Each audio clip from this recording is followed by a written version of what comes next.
IVM.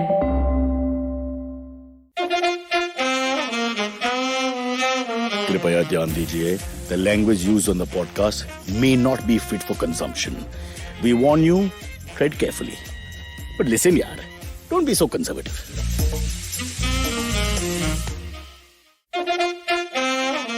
Alright, about to start our live podcast. Hopefully here in Alibag nothing will go off. But I just want to quickly, before I invite my lovely guests, I want to quickly mention, thank you once again to the Maharashtra government. Another great moment of philosophy and care. They've come up with grocery shops should be shut from open only 7 to 11 a.m. because that is one way the pandemic will definitely just disappear, right? Give us 4 hours less of grocery shopping, and I think that's the answer. Please, governments of the world, listen to me. I'm the only person following this pandemic correctly. That's over. Don't look back at all the negatives about locking people up and shutting things down. The only way out is ahead in terms of medical assistance. That remdesivir should be available. The vaccine should be promoted on a war footing with mobile clinics coming and jumping into people as fast as possible. Immunity should be pushed. People should be given the right vitamins and things and be ready to fight the disease in a positive fashion rather than hide and shut groceries down. By not opening a grocery shop for 2 or 3 hours, nothing is going to change. But then what do we know about governance? And then what do anybody else know about governance is the question of the day. Want to learn something new and have a few minutes to spare? Well, then go for the Traveling Professor's Diary, where I, Siddharth Deshmukh, the Traveling Professor, will help you glean from all the insights that I've gained from wherever I've traveled, learned, taught, and repeated. Join me every Tuesday and Thursday on the IVM Podcast website, app, or wherever you get your podcasts from.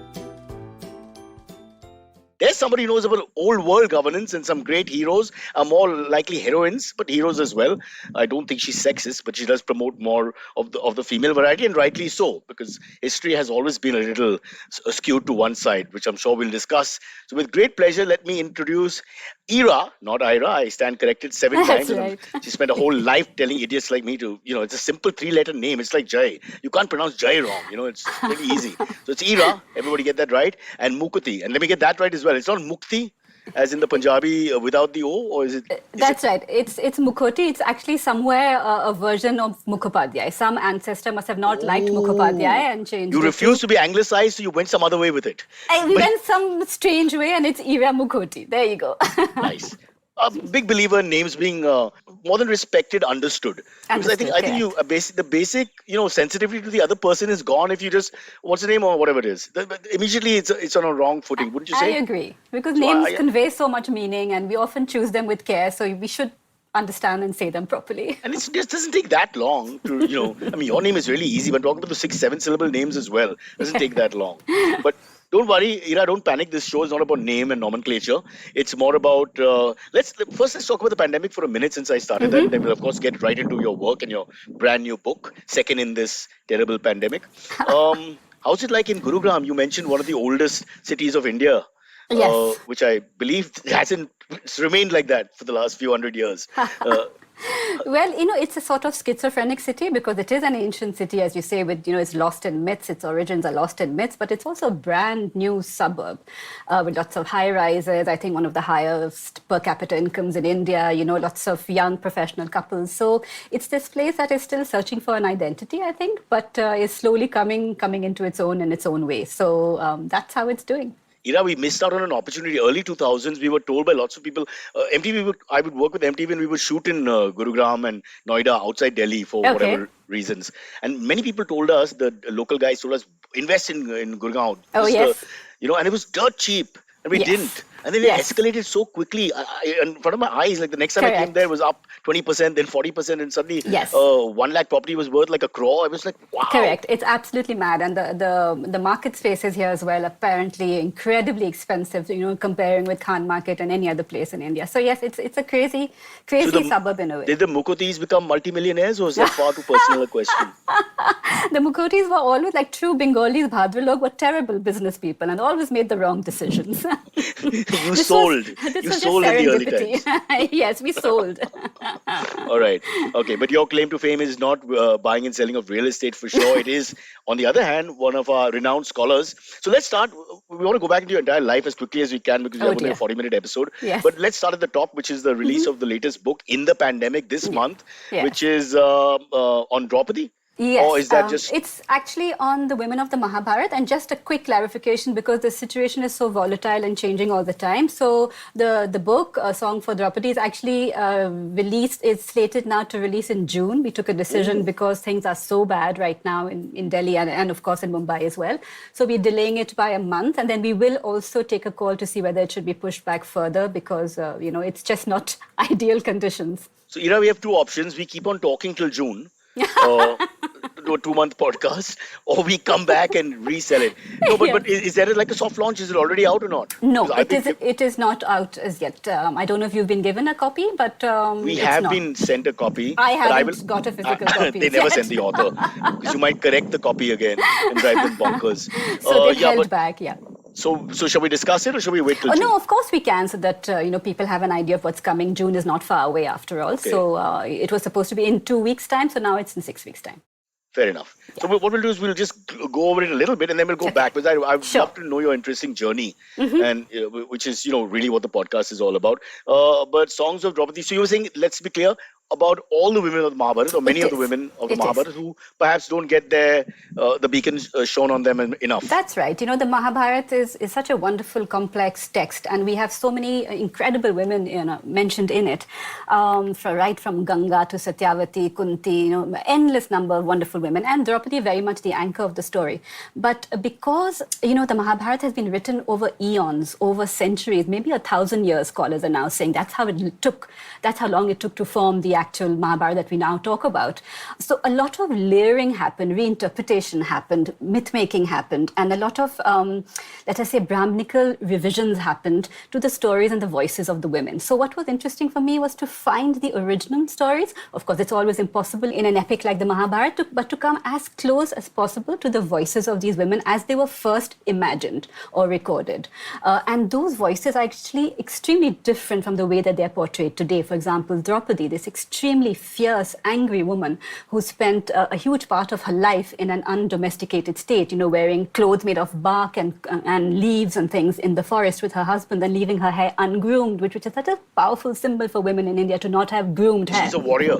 I think she would have loved to have been a warrior, the amount she tries to encourage her husbands to take up the sword and fight the Kauravas. But she's the sort of the voice of justice, let us say. She's the one who keeps claiming justice on her own behalf as well, because she's been humiliated in that sabha in front of all these men. So even when her husbands are of a mind to kind of take the peaceful road and live in a small village and not ask for what is theirs by right, she's the one behind them, the force driving them, and saying, remember your birthright. Remember what you were born to do. Remember what was done to me as a woman, as a princess, as a queen. And you must fight for me because I can't. So this voice of hers is very powerful. So what is the pre-story then just before the Pandavas? Before that, the more known story. What is her Well, pre? the Mahabharata is basically the most violent property dispute ever. It is really about who has the right to Hastinapur, who has the right to the throne between two families, like two cousins. So it is typical property dispute in India. It goes on for years and all that. Insults are sent back and forth, and then finally you come to war over it. So that is what it is. It is two families, the Kauravas and the Pandavas. But what drives them behind all of this is what gives you legitimacy, what gives you the right to say that this belongs to me, and what gives you the right is being the son of somebody. Who is your mother, what is your lineage? And that is where the women come into this question of legitimacy of women, of the children that they give birth to, and how much they can change and shape the destiny of these people. Yeah, but so is it possible to look at it from the Kaurav's perspective also? Of course. Because the way we are brought up, it's just the one, good and bad. That's It's right. just black and white all the time. Correct, And correct. also her role, at least for me, is not that big. Whatever little knowledge I have of the Mahabharata or the rapid text that we were given in school and Yeah. stuff, Yeah. it's not that big a role. It's You there, mean but Draupadi's? Draupadi, yes. Yeah, yeah. No, Draupadi is crucial. We are not told that, but she is absolutely crucial. Firstly, because the great insult is done to her. She's said to be the cause of this great war, which will bring to an end the Yuga, and bring in the Kali Yuga. She brings to an end an entire era, an entire Yuga. So she is very important. And had she not been there, had Kunti not been there also, her mother-in-law, to keep this band of boys, the Pandavas together and focused in their mission, I think they would not have gone to war. They would have stayed in the forest. They were quite happy. They were actually perhaps, the eco-warriors of their time. They were pretty happy with the way things were. They didn't always see things so clearly. And Draupadi is absolutely crucial in this forging together of these men, of their will, and bringing them to a place where they're willing to fight for what is theirs. Okay, you mentioned, I think, Brahmanical prejudice, or maybe that's the wrong word, but so how do we know what is the authentic? Is there a way when it comes to myths? Yeah. Is there a way of authenticating? I mean, in history, or some sort of, you have 24 references from, Yes. and you do a sort of average. But what will you do with So, what will you do with luckily for me, scholars have thought about this a while ago. So like in the 1970s, clearly it was understood that this enormous, unwieldy mass of information was written over centuries and different voices added to it. So in the 1970s, a group of scholars banded together to try and gather the very earliest possible texts. So, they looked at the language, the kind of language that is used to find the oldest versions, the stories, the one which seem like later interpolations. What would be the oldest language used? Like Prakriti or one of those? That's right, because these were all spoken languages. So the scholars in the 70s brought out an edition which is called the critical edition. It was done in Pune. It's sometimes called the Pune edition or the critical edition. And this is believed to be, for better or for worse, there are other scholars who disagree, but which can be taken as some of the original text, the original story that existed before all that. You will all remember that there are lots of episodes where very long divergence happens on the good and bad, on your dharma, on what it should be like. So there's a lot of, now we must remember that these voices were recorded by men. Even the women's stories were told by men. This was all written by men. So there's a sort of female ventriloquism happening where the women's voices are somehow still coming through. But you see a lot of later recorders saying, okay, so she said this very feisty thing to her husband, challenging him, calling him not Maryada, but we will then put in a lecture about how a good woman should behave. She should not do this. So whenever, you hear a voice saying you should not be doing this, what you know is that this has been happening. So, the scholars have used this sort of reasoning to figure out what were perhaps some of the original messages told to us and the original voices of these women. Would they have been, again, we are assuming here, but since your assumption will be more educated than anybody else's, would there be some sort of gender parity actually in those days? Would it have been an advanced society in that sense, or would it not have been? No, I don't think so. I don't think it was advanced in the sense that today we would expect it to be, that women being on par with the men in terms of, access to whether they had, really a voice in all sorts of decisions. For example, the women were not supposed to learn the Vedas. And yet we see that Draupadi often quotes the Vedas. So how does this happen? This is something of interest to me. So what happens is that she overhears conversations. So she will say, it is recorded in the text, that Draupadi said, when such and such Brahman came, when such and such sadhu came, I was listening. So the women are there, they're in the background, they're invisible to the men who do not take into account their presence. For example, Gandhari, because she has a blindfold, we think she is deaf, but she is listening very carefully when her husband gets the advice of Brahmins and sadhus. So she knows what is happening. Similarly, Draupadi has access to the Vedas, even though we are told women should not be reading the Vedas. So there is no parity in the sense that today we would talk about parity, especially where elite women, noble women are concerned. There is less that they are allowed to do. And there's, again, even back then, a lot of restrictions on the way a good Hindu woman was expected to behave. But nonetheless, these women are able to overhear things. They're able to they're able to influence decision-making in a lot of ways. And that is what is of interest to me. But yet some male figure down the ages actually portrayed the female characters in the Mahabharata in a positive light. Yes. Some of them have. That's right. Some of them have. And it is undoubtedly true that some women were, I think in all ages, we've had women who fought against the system. I'm often told, but feminism is a European construct, it's a Western construct. That's just not true. Indian women have fought against the system, have fought against patriarchy.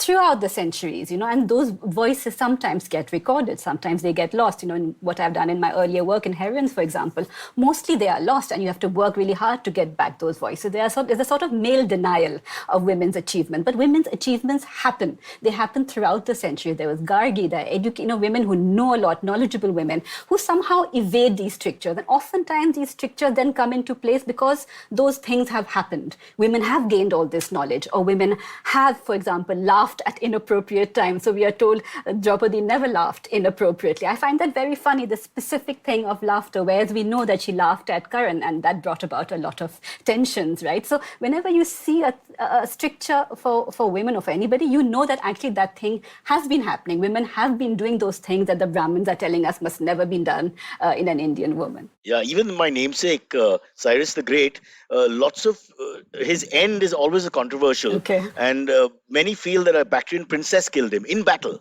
Oh, With her wow, own okay. sword. Yeah. And but there are many, most of the others will not accept that he was killed in battle against some Bactrian tribals. But the others will prefer to give a male twist to That's it. right. A man That's has killed right. a man, a great Yeah. king or whatever. Yeah, But it doesn't make him less great if he was killed by the Bactrian princess. I agree. Whose name escapes me now. And this happens And everywhere. it possibly happened. It possibly happened, and this denial happens. It's not just Indian culture at all. It's everywhere. Now, we've recently heard about this Viking warrior who was a woman. And Yeah. for all these years, we've been told that Viking warriors were men. The women never went into battle. Now we find that this wonderful, skeleton buried with all battle honors and all the battle axes was a woman. And it took, I think, a woman archaeologist looking at these remains to see that. So this male denial is a global phenomenon. It's not an Indian thing. So we have to just consciously push back against that and keep challenging it. I don't want to give myself self-importance, but I think when you're a father of a daughter, you realize that if you are a powerful figure sometime, Yes. and you're very close to that daughter, Yeah. there is no way that she will not be given as much, if not more love than the son. Correct. And if you look at that, then in Yes. any culture, there must have been some king Kings, yeah. whose daughter was Yeah. basically him. Yes. And when he Correct. died, she became him, and Yeah. everybody accepted that. It's just, Yeah. I can't believe there wouldn't have been many examples of that before, where a there is, father's but love is yes. completely obsessive towards his daughter. For example, Razia Sultan, apparently her father Iltutmish, even though she had many brothers, Iltutmish realized that his daughter Razia Sultan was the best person to lead, the empire at that time. So he, it is said, nominated his daughter over his sons, which is quite an extraordinary thing to do. So as you say, I think personal experience makes us do different things and do things differently. And and they may have got it right. People just presume that it's Yes. wrong, but maybe Razia was, in terms of quality of personality, leadership, Correct. loyalty, ferocity, strategy, and all this, she was superior to those. Why should it just be one way? That's Makes no right. sense. That's Makes no right. sense at all. And the other hand, also that the daughter would be, idolizing the father and may derive a Yes. lot of those qualities. Yes. So I think what you're doing is opening a very important point. Thank you. When we look back in history, not just in our own culture but across the world, Yes. there'll be examples of women who have Correct. not been, because the men who followed making the stories or writing the poems Yes. have decided quietly to just push that verse aside, That's go right. back to the way it is, because women can't be warriors. Trust me, I'm married. I've been beaten every day. The women are very much warriors. No question in my mind. Happy to Iran, hear we have very little time. I want to talk about so many more things. Can we just go to the lesser known, for people like me who have just a working knowledge of the Mahabharata, who are the lesser known female warriors that you've shown your light on a little bit, who you feel should have got more, Well, publicity? I talk a lot about Kunti, though of course we know a lot about her. Correct. But we know about her. Another thing that is forgotten is that we often reinterpret the way women are presented to us today, for example, in the 20th, 21st century. So the versions we have of these women, even if they're still around, are highly deified, are highly whitewashed and, sanitized, homogenized to such an extent that they all are, almost identical.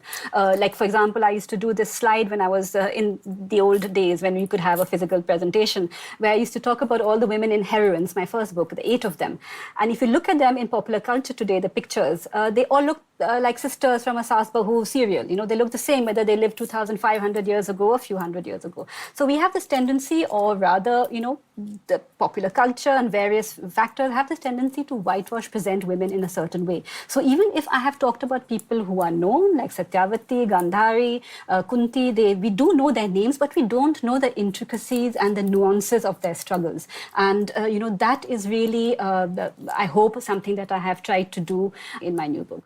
And also probably look at them from a more holistic perspective. That's right. I think because we would learn perhaps two qualities or lines about each one, like cruel Correct. and treacherous, That's and right. That's right. and that Exactly. sticks in your head, and so you don't see the whole You picture at don't all. see the whole picture. You don't see them as real, as people with flaws as well as virtues, and their struggles that they have. What do they overcome to become the people that we remember, or are they really the sort of people that we remember? Is there more depth to their character?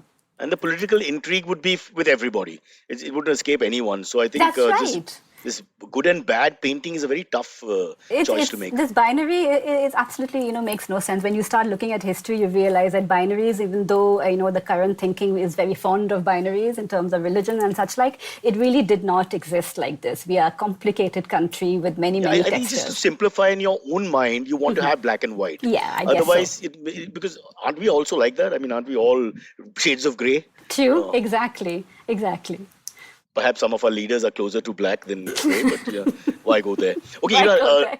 yeah, I want to now go back into your life if you don't mind. Sure. Love to know how you became this historian, dramatist. Where did it all start? And then we'll quickly look at a couple of the other books if we can. Yeah, well, I'm a totally accidental writer, which is what I've always said. When I was growing up and I was a decent student, and at that time, our generation, if you were a capable student, you were encouraged to go into the sciences. Now, I was terrible at maths, so that was not an option, but science I could manage. So I was told science is good for you, even though I loved literature and I wanted to do something in literature, but I was told, no, if you're a good student, you go into the sciences. So I did 5 years of sciences post-grad and did a bit of science in life, and then just realized that it really wasn't for me.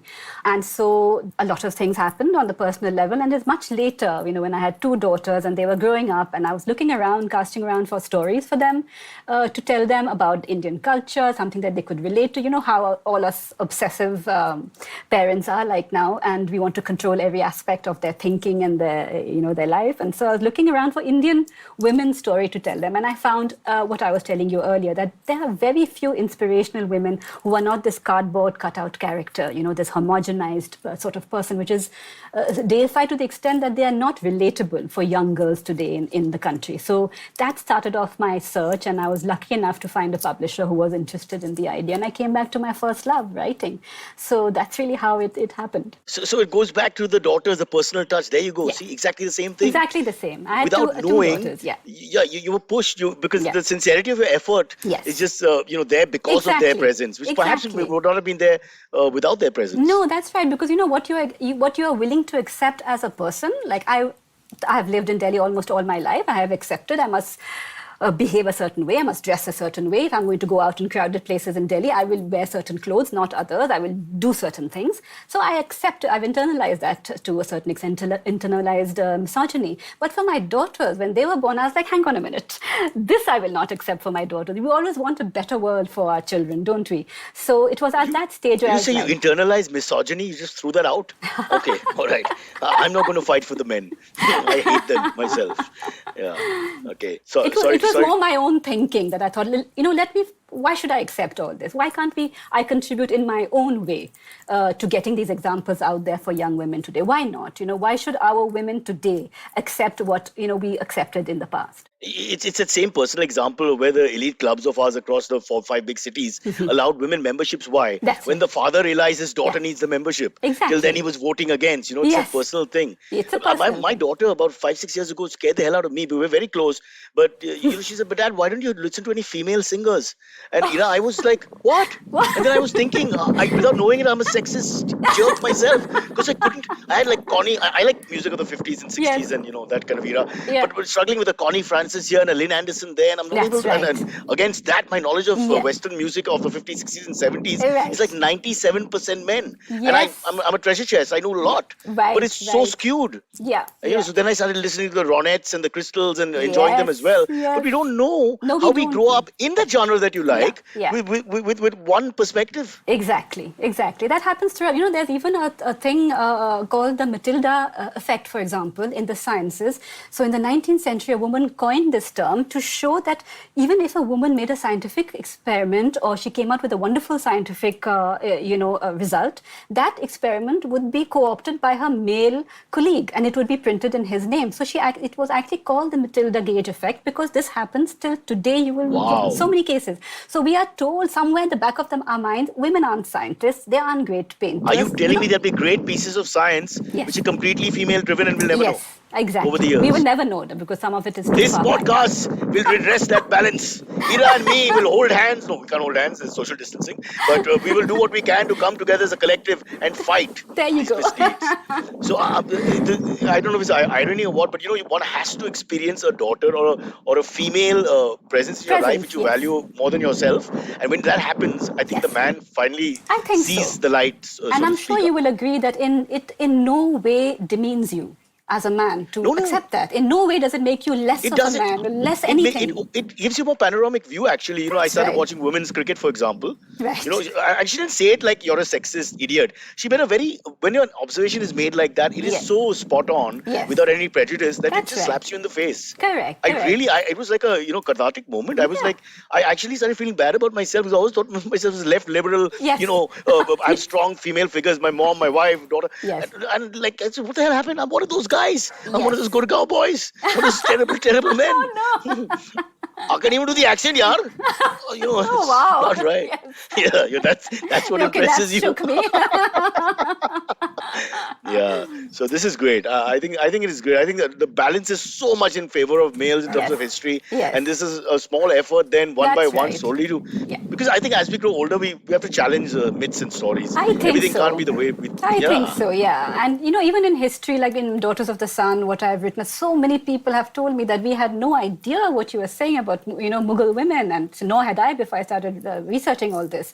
And it's important because then you set the bar that much higher for women. If you're telling them women have never done this, that, and the other, then your bar is jolly low as a young woman. You're like, okay, then I can't aspire to be this, that, or the other. But when you see women all around you in the past and the present achieving all sorts of things, then nothing is impossible. This is why it's important to have those examples out there. Yeah, it's the passive sexism which scares me. People like myself and others who would not know That's that they are right. sexist and would rather not be and would be appalled to know they're Yes, sexist, if you know what I mean. Yeah, yeah. And then you start looking inwardly for the first time in your life and realize your entire upbringing is not as liberal as you think. Your That's lovely right. father That's played a right. more stronger role, perhaps, was more Yeah. dominant in certain Yeah. thinking and all, for Yeah. whatever reason. Yeah. Okay, let's quickly talk about Akbar because we have to go into a break and I'm a Yeah. big Akbar fan. Can you clean up some of the myths for us, or not myths, the arguments? Like whatever I've read about him from very different sources. Second half of his career, huge change in the personality, became a humanitarian, was looking at all kinds of religions, trying to find truth Yes. in different things, became an animal lover, became a vegetarian. Yeah. Is this all true? Yes, this is actually what you are saying is that I'm often confronted with myths which are not true, like the Akbar Birbal, the Jodha Akbar. All these stories are not true, not in this sense. Birbal was there, but then No, of course. in the Of course he was there. But the stories which make up the Akbar Birbal It's stories... romanticized. Yes, are exaggerated because, when you actually understand the man that he was, he would never have put up with this sort of, making Or fun who would of have the him. guts to- He had guts to yeah. Nobody would have had that sort of But he liked disrespect. discourse. He had that He whole loved Diwani. discourse, and he had very little patience for those who did not know how to discourse, but who could not present their philosophical arguments well. For example, that's how he first turned against the ulema, his own Sunni ulema, saying you guys are actually hurling insults at each other instead of making philosophical points. What is the point of you? Why are you here as theologians if you can only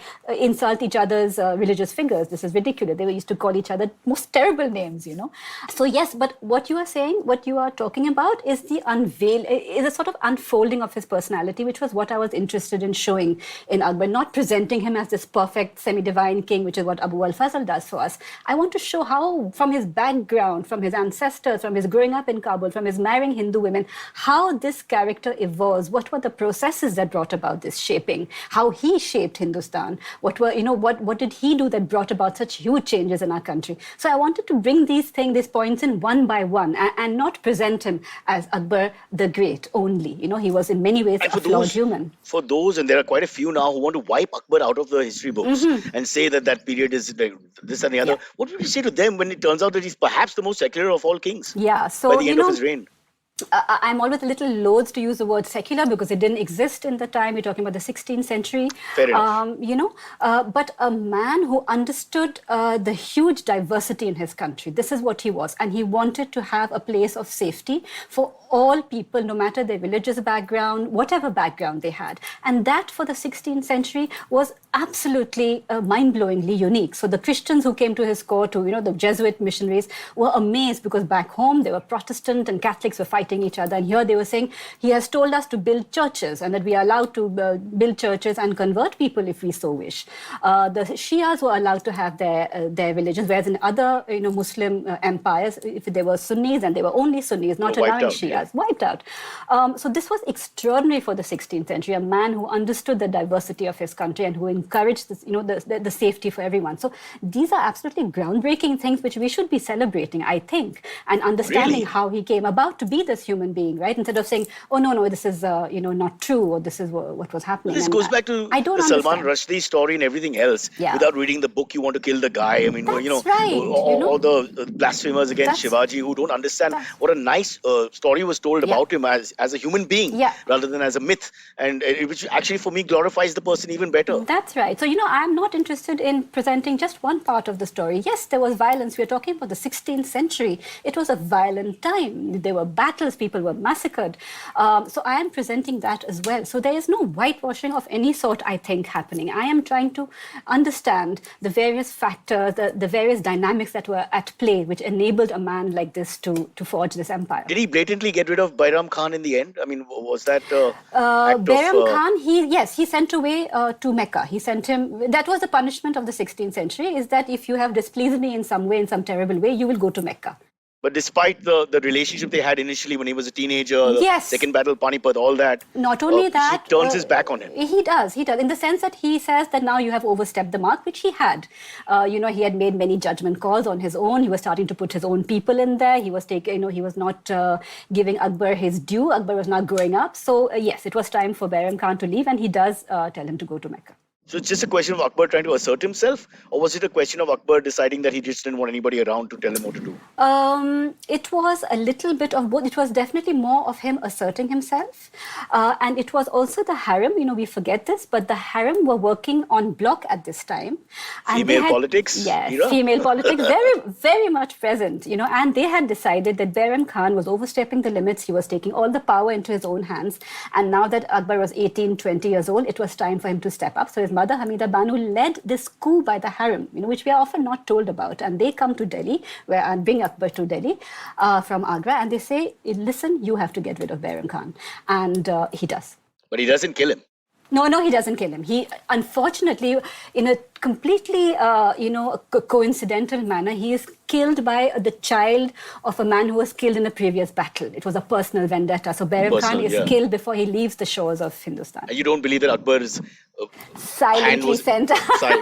Intrigue continues. We'll never know. Really. He was a fairly sentimental man. Was Akbar? I found that to my own surprise. He used to cry very easily. He used to feel sentimental about people he loved. Lover of, even though he didn't read apparently that well, but lover of poetry and loved art poetry forms. And art, and a lot of my book and discourse. The fact that he loved discourse is just beautiful. A king who listened to debates, to different religions, to men from different backgrounds. Yes, and he would cheer on the winner regardless of which religion. He would be very happy with the guy whose point has been proven. That's right. Whoever scored the point, he would be terribly happy with them, and that have a very good regard of the person who could hold their own. It's a little disappointing then that we live in a country and in a world where people just put labels on everybody and that's it. I think so, Cyrus. In that century and actually throughout Indian history, we have been so much more than our religions. So much more, always. Our identity is so complex. For example, you and I, now we have never spoken before today, but we have a lot in common as being residents of very big cities in India, educated writers. I know you've written as well. That brings a lot of convergence in our views, despite maybe it's got nothing to do with religion. On the other hand, we have points of divergence. You are a man negotiating an Indian space. I am a woman negotiating it. So that brings a lot of divergence. But none of these things, convergent or divergent, has to do with our religions or lack of it. None of it. It has to do with, your profession, your community, your culture, your food, the music you listen to. All sorts of things have always contributed to Indian identity, and religion has always been only a part of that. True. And anyway, I just think we should all be big fans of discourse. That's what democratic thought should be all about. Agreed, yes. Instead of locking down left, right, and center, people should Absolutely. listen. Yeah. Both sides of everything should be heard. But whatever. Can't complain too much. Still, I'm alive for what it's worth. We have to take a quick break. Okay. You've got 2 minutes to relax, and then Silvery will join us, and then it's the AMA, so all kinds of questions will flow. Wonderful. This IPL season, just pay your credit card bills on the Cred app and you could win some epic prizes. This is true. It's the Cred Daily Jackpot, a daily mystery reward which is unveiled on the app every 13th over of the first innings of the match. Now, the prizes include a Samsung Frame TV with the TV inside as well, not just the frame, or a pair of Sennheiser wireless earphones. That's fabulous.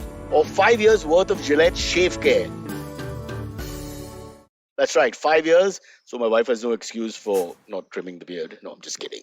After all we've said about women and, almost a feminist myself and then to betray them in the last step. But I'll say this, Ira, I'll also suggest download Cred to understand more about the ad. But I'll just say this.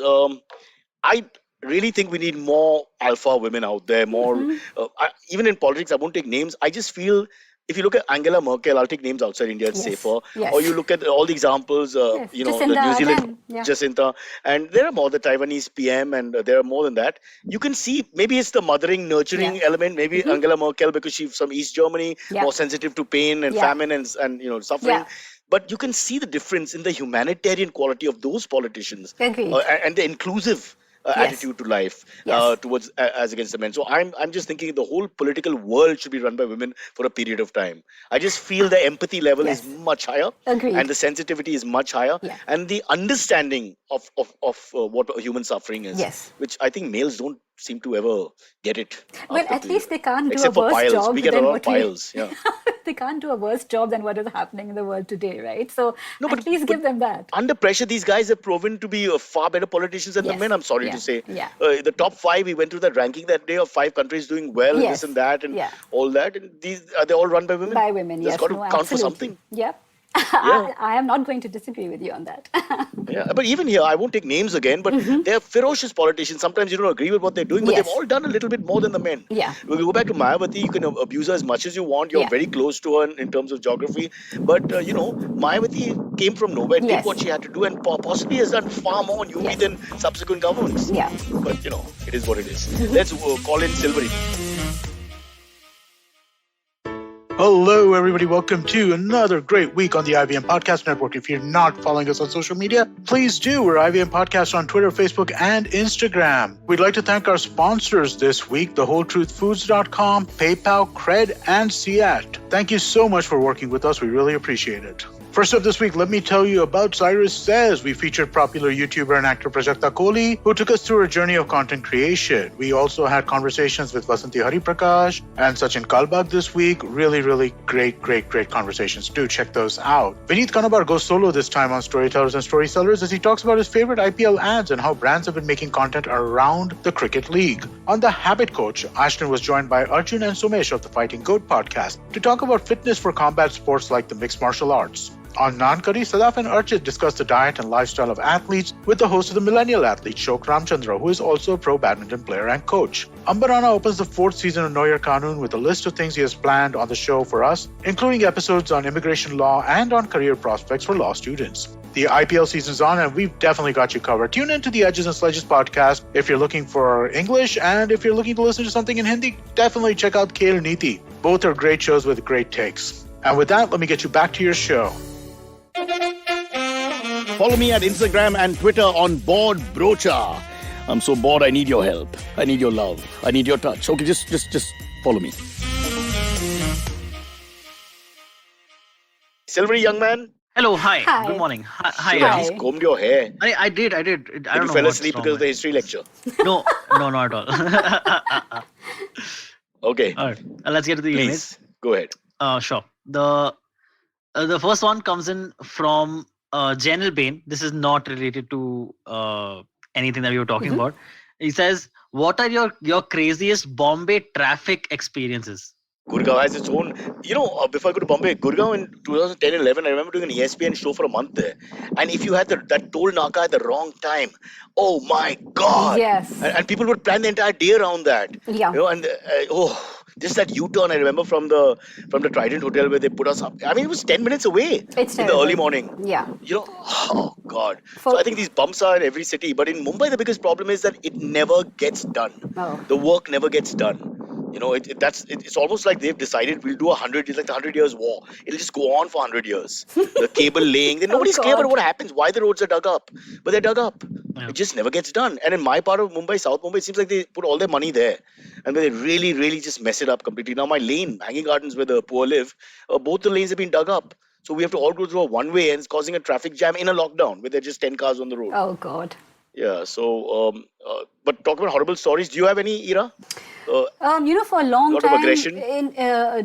in terms of traffic, we've always reassured ourselves that, well, Mumbai is much worse than Delhi, so we can't complain. It is. But but because it's the geography of Delhi just We're means looking that at a you can 2 spread kilometer out. standoff for 1 hour. Yeah. You're looking at a 20 kilometer standoff for 1 hour. So Yes. it's less pain. Yeah. But Yeah.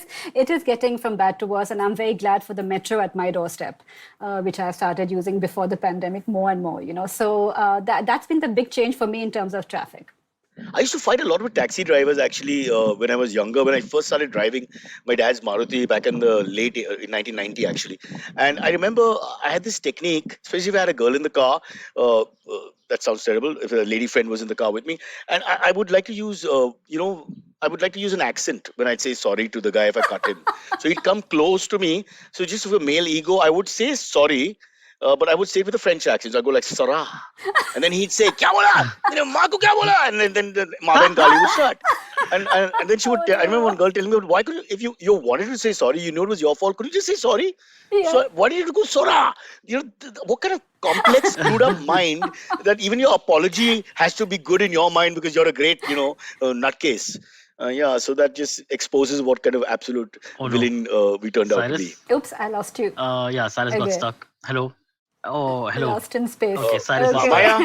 yeah, I guess he's Maya? stuck. Count me out. A quick traffic thing that I wanted to share is I once almost conned a con man at a traffic stop. Okay. Basically, so one day, so I'm stuck in traffic at Juhu Circle, which is a junction in Mhm. in Mumbai, and a guy comes up to me, like quite well dressed, like seems like in his mid-20s, quite well dressed, and through the window he's speaking like, "Sir, I want to talk to you." Okay. And so I lower my window a bit and I ask him, "What do you want?" And he like, "So I need money for my mother." He's like clearly making Yeah. something up. He's like making up a disease, making up an illness. My mother's in the Yeah. hospital, I need money. And I'm like, "No, I can't give you money." And whatever, this happens, okay? 2 months later, the same guy at the same signal meets me again. Okay, so I roll down my window and and instead of before he can ask me, like, "Hey man, you took money from me last time. Where's my money?" Not bad, not bad. And he just freaked out. He's like, oh no, okay. And he's right away. Oh God. Oh yeah. So that's anyway. Let's move on to the next Okay. question. Cyrus will join us Yeah. back when he can. Karan Sethi asks, "Who is your favorite character from the Mahabharata except Draupadi?" That's an interesting question. My favorite character, except Draupadi, I quite like Kunti, because she is somebody who is, we don't think about it very often, but she is very powerless. She is somebody who becomes a widow very early. So she is a widow in this society which really glorifies your husband, especially if he's a king or an heir to the throne. This is everything that you have. Also, her husband's name was Pandu, which is also kind of you don't want it. Okay. So, she's this widow and she has these small children to look after who were all born in the forest. So there's nothing to prove that they are actually Pandu's sons. And Pandu, as we know, was impotent. So he was not able to have children while he was living in Hastinapur. That's why he goes to the forest, supposedly for his health and to look after his health and to father children. So she comes back to Hastinapur as a widow, no longer married to the heir to Hastinapur, and somebody else has, taken the throne. She has these boys that nobody recognizes, nobody can vouch for them except for these sadhus who are accompanying her. And with such few tools in her hand, with such little armor to her, she manages to keep them safe and together, and binds them in this cause, which is to get back their throne. And she's given very little, credit for that. Her own sons, once they realize that she is also the mother of Karan, they repudiate her. So she has a very sorry fate and disappears from the Mahabharata later on, but yet she has accomplished so much with so little, really. So little was given to her, and she was able to do so much. Wow. I apologize. There you are. There's some man who's done the Wi-Fi. If it was a female, it wouldn't have happened this time. Then we Now have to you're re-log in. thinking, yeah, right. Saying all the right things. That's right. Sorry, the question was asked by Karan Sethi.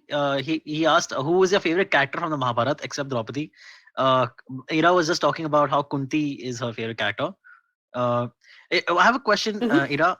How long, because your research about this seems very highly detailed and very strenuous. How long does research for? That's a good question, actually. Yeah, it is a good question, and it takes me a long time. It takes me about, relatively speaking, for a career historian, which I am not, they would spend their entire careers, developing perhaps one great book or one point that they have made. So I am not a career historian in that sense. I'm a writer of history. So I would say 2 to 3 years. But that's all I do, that's all I do morning to night. I have no day job. This is what I do. So it takes me that sort of, thank God for the internet. I get a lot of my work on the internet, and then I go to libraries. But it is an arduous job. And I think it's because of my 5 years training as a scientist, which I have understood the research process. I know peer-reviewed, material. I know how to judge material. So you see, no effort is ever wasted, is what I tell myself. Even though I do not have a scientific career, I have used my training as a scientist.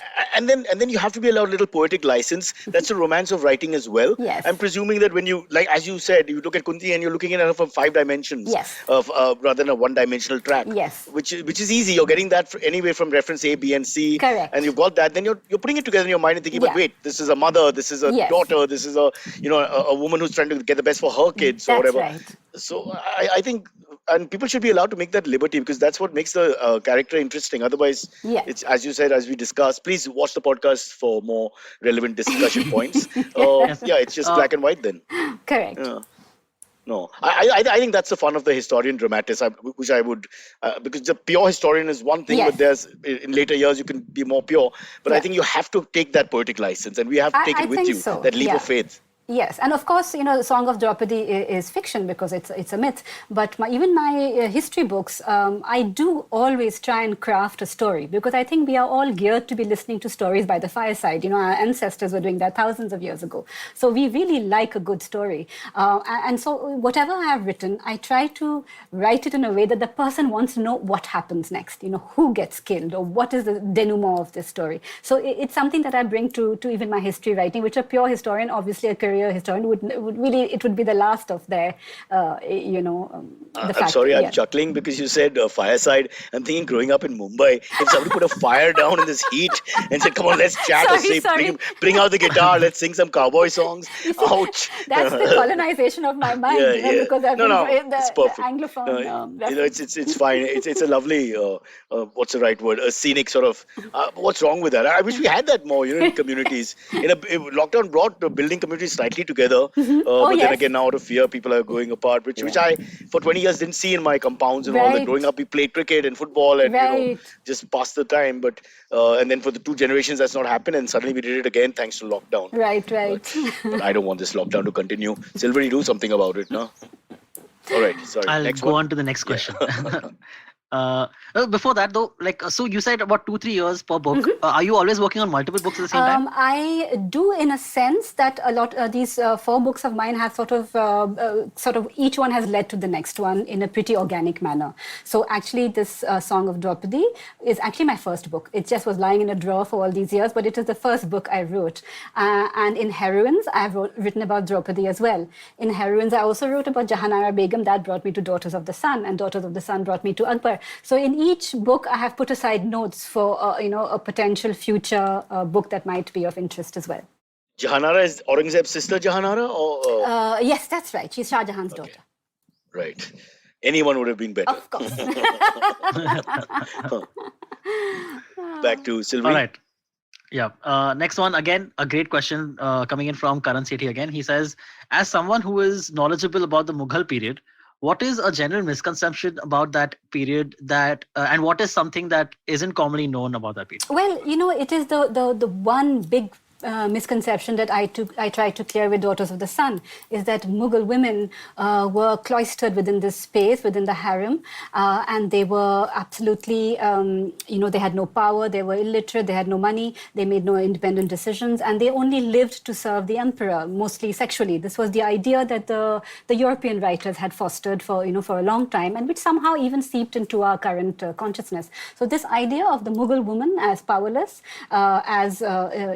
essentially without a mind of her own, was something that I found was completely wrong, and which surprised even me a great deal to understand the extent of their power, their wealth, which they controlled independently, and their ambition. Many of them tried to do great things.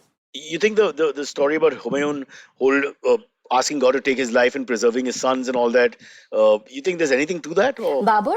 Yes. Sorry, Babur. Yeah. I think it's entirely possible. We're talking about the mid-16th century, a great belief in the occult, a great belief in astrology, in the way in which you can parlay with the, extraordinary.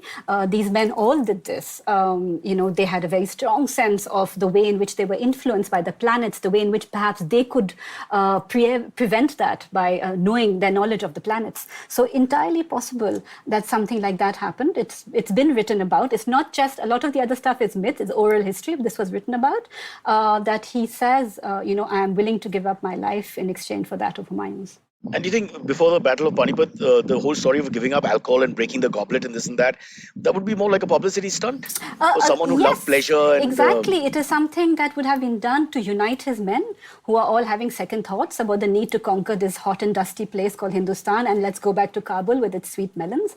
It is a grand gesture to bring these men together, to say, this is what I am willing to do. This is how much faith I have in my ability to lead you. So yes, they were great masters of diplomacy and these great gestures, psychology, of leaders of men, of these.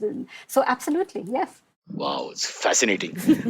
Sylvie, next one. Yes, yeah. Next one comes from Kashin Shetty. Hi, Kashin. He says, regular. Yeah, regular. Celebrity. Yes, absolutely. Hello. Yeah, also kind of celebrity. He says, hello, Ira ma'am. Hello. Is there a particular mythological / historical tale that you would like to be retold from a female point of view? For example, Ramayana from Surpanakha's period. Yes, absolutely. I absolutely would. All these, a lot of these characters, even in the Mahabharata, who are called, tribals, and who are criticized and violated in many ways, like, Hidimba and her brother, her brother was killed, and Bhim then, fosters a son on her, Ghatotkacha. So they are talked in very derogatory manner. They are, demeaned in many ways. These are probably tribal peoples. If we think about this as an ancient story happening somewhere in Hindustan, these so-called demons and ogres and ogresses were probably tribal people who spoke a different language. So I would very much like, especially the women who have been cast in this category, which I have done with Hidimbi to a little bit, small extent. I would love to see, from the woman's point of view, Surpanakha, definitely. What drove her to this? Who was she really? What were the dynamics in her life? Okay, moving on to Janil Bain's question. Janil Bain asks, are there any mentions of mental health problems faced back then, like in the historical period of, say, Akbar or something? Yes, it comes up actually quite often. Akbar himself, he says, suffered from melancholy, and the Jesuit priests, believed that he had epilepsy, that he had fainting fits, which is often associated with depression.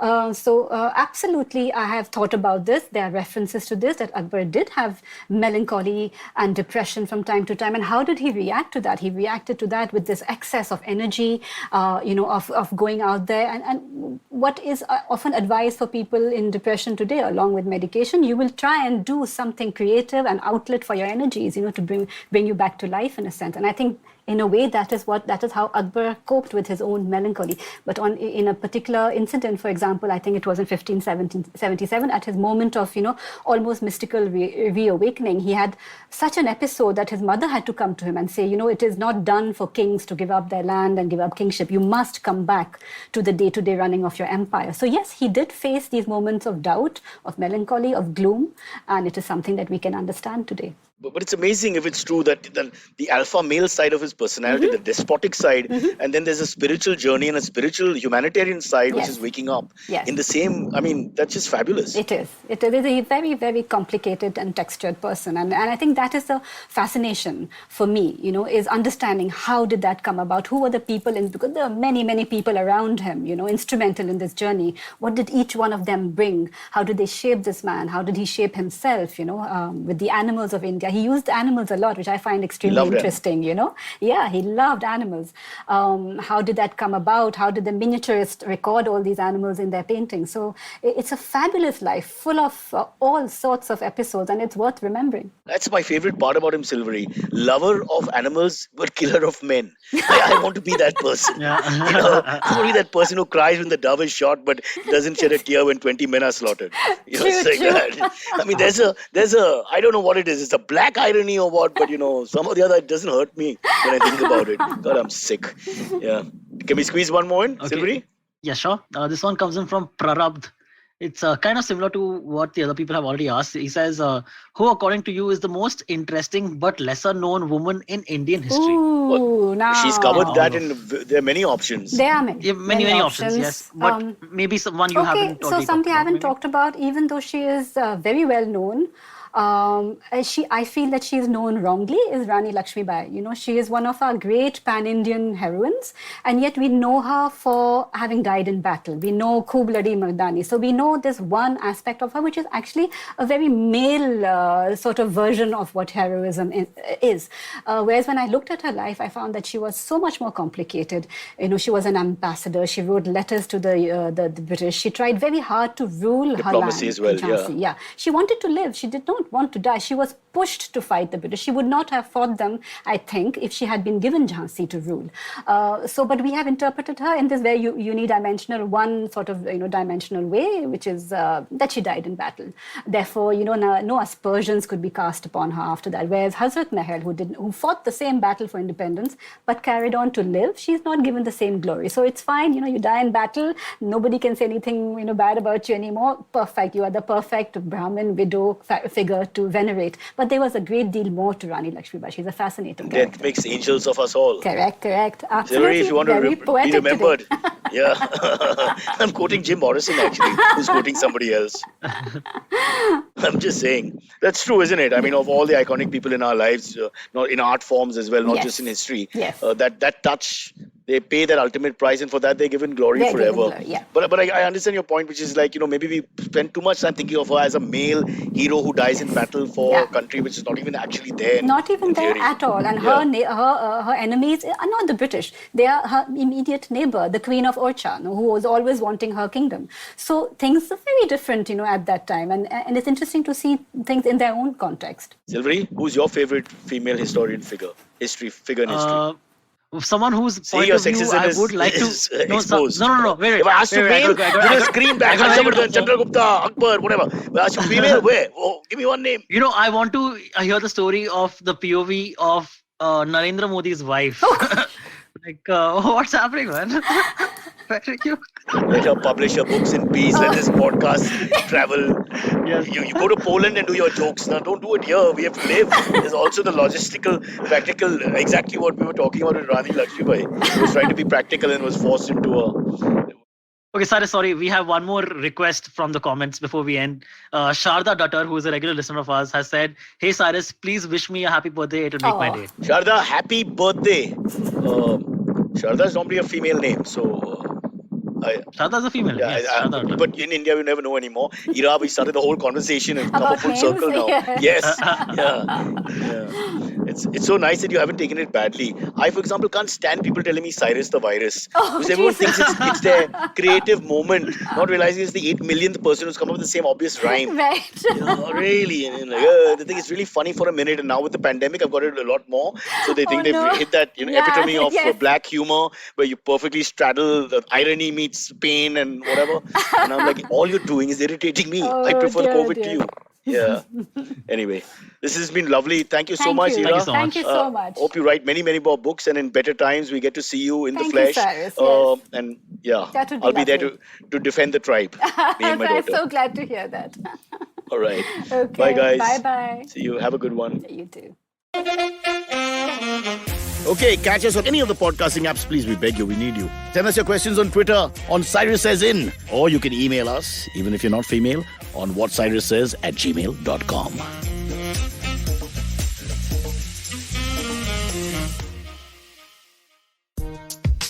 2020 is a difficult year. A global pandemic, protests, elections, recessions. You get the picture.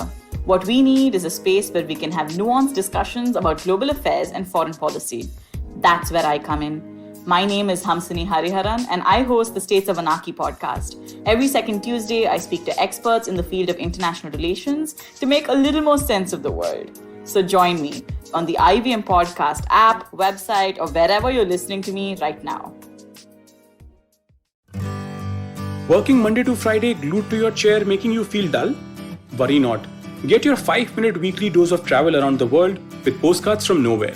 Join me every Thursday as I explore the strange, obscure, and fascinating parts of the world and bring out facets of travel you may not have thought of before. You can find us on the IVM Podcast app, website, or wherever you get your podcast from.